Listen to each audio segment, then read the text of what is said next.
Roh Kudus. Drs Agustinus Agus Purwanto, SEMMCHA, Pendalaman Iman Katolik. Online. Seseorang pernah berkata, pemahaman rata-rata anggota gereja tentang Roh Kudus sangat kabur sehingga hampir banyak seperti penafsiran. Dalam pelajaran ini kami akan mencoba dan membantu memperbaikinya.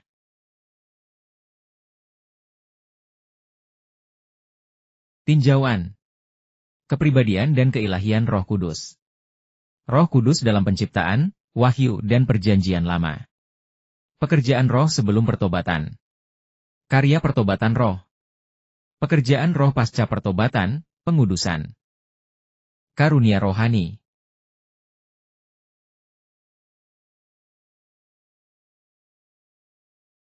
Kepribadian dan keilahian roh. Roh mempunyai sifat-sifat yang hanya dapat dimiliki oleh manusia. 1. Kecerdasan, 1 Korintus pasal 2 ayat 10-13. 2. Perasaan, Efesus pasal 4 ayat 30. 3. Surat wasiat, 1 Korintus pasal 12 ayat 11, Kisah Para Rasul pasal 16 ayat 6-12. 4. Berdoa, Roma pasal 8 ayat 26. 5. Melakukan mukjizat, Kisah Para Rasul pasal 8 ayat 39. 6. Dapat dibohongi, Kisah Para Rasul pasal 5 ayat 3. 7. Dapat dihina, Ibrani pasal 10 ayat 29. 8. Mengajar dan mengarahkan, Yohanes pasal 14 ayat 26, Kisah Para Rasul pasal 8 ayat 29. Keilahian roh. Roh disamakan dengan Tuhan. Namun Petrus berkata, Ananias, mengapa setan memenuhi hatimu untuk berbohong kepada Roh Kudus dan menahan sebagian hasil penjualan tanah itu untuk dirimu sendiri? Sebelum dijual, bukankah itu milik Anda?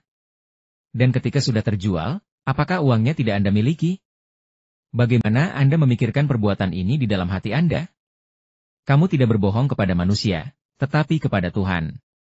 Kisah Para Rasul pasal 5 ayat 3-4. Roh Kudus dalam penciptaan. Terlibat dalam penciptaan. Pada mulanya Tuhan menciptakan langit dan bumi. Bumi belum berbentuk dan kosong, gelap gulita menutupi permukaan samudera raya, tetapi Roh Allah bergerak di atas permukaan air. Kejadian pasal 1 ayat 1-2. Elihu kepada Ayub, Roh Allah telah menjadikan aku, dan nafas yang maha kuasa memberi aku kehidupan. Ayub pasal 33 ayat 4. Roh Kudus dalam wahyu. Terlibat dalam wahyu firman Tuhan. Mengutip Mazmur 2 Petrus dan Yohanes bersama gereja menyatakan Tuhan, yang berkata dengan Roh Kudus melalui hamba-Mu Daud, nenek moyang kami, mengapa bangsa-bangsa mengamuk dan bangsa-bangsa merencanakan hal-hal yang bodoh? Kisah Para Rasul pasal 4 ayat 25.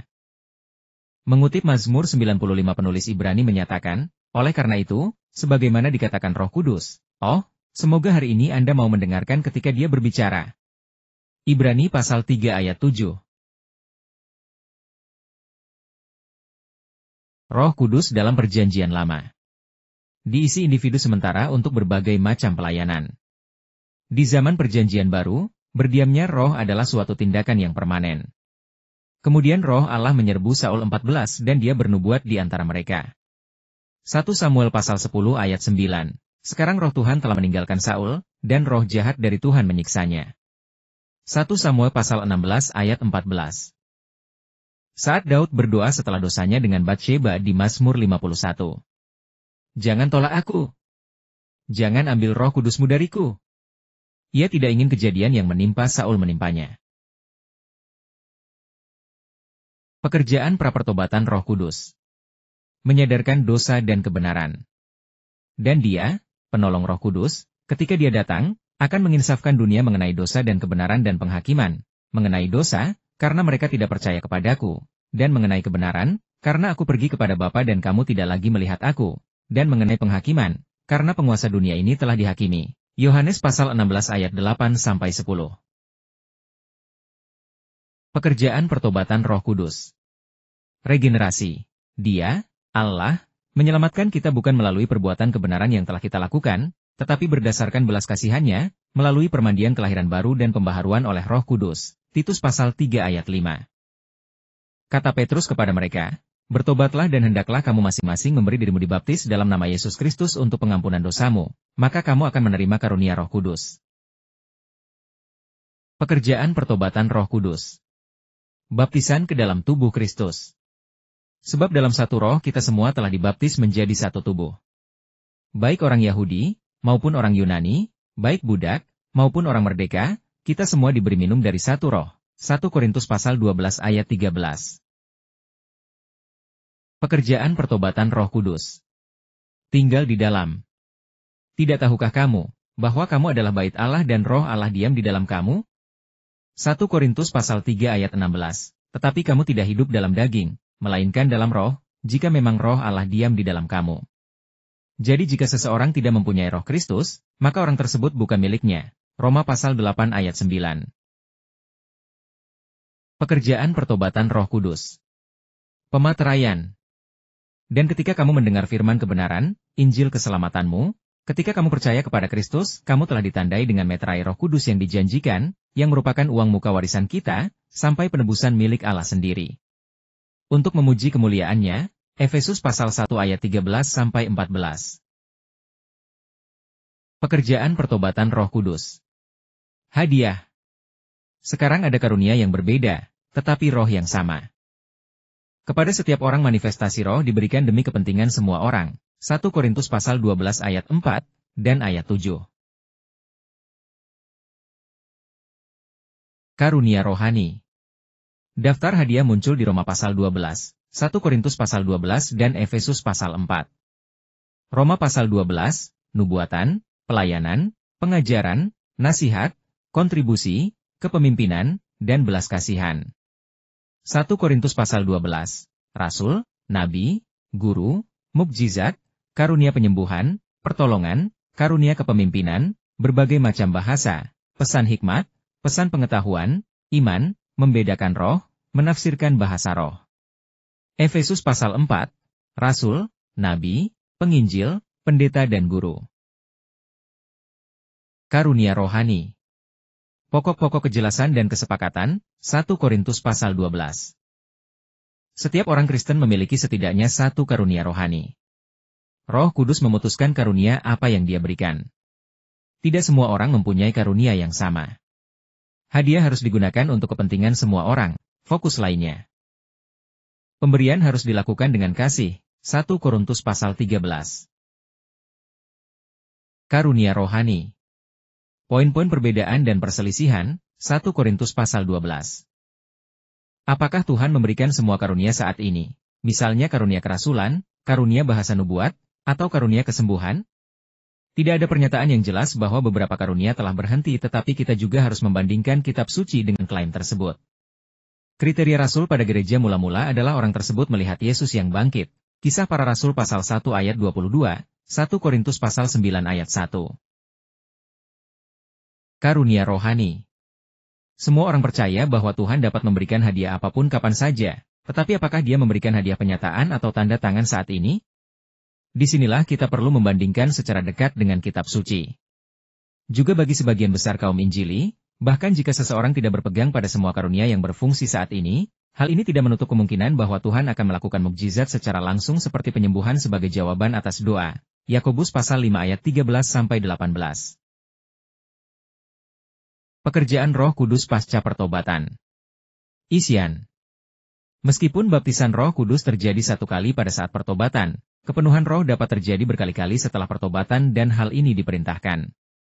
Namun Saulus, juga dikenal sebagai Paulus, yang dipenuhi dengan Roh Kudus, menatap lurus ke arahnya. Kisah para Rasul pasal 13 ayat 9. Dan janganlah kamu mabuk dengan anggur yang merupakan percabulan, tetapi hendaklah kamu penuh dengan roh. Efesus pasal 5 ayat 18. Pekerjaan Roh Kudus pasca pertobatan. Memberdayakan. Tetapi aku berkata, hiduplah oleh roh maka kamu tidak akan menuruti keinginan daging. Galatia pasal 5 ayat 16.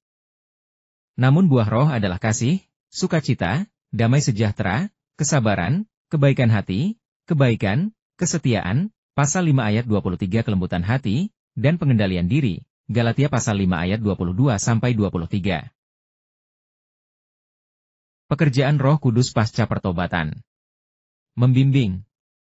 Sebab semua orang yang dipimpin oleh Roh Allah adalah anak-anak Allah. Roma pasal 8 ayat 14.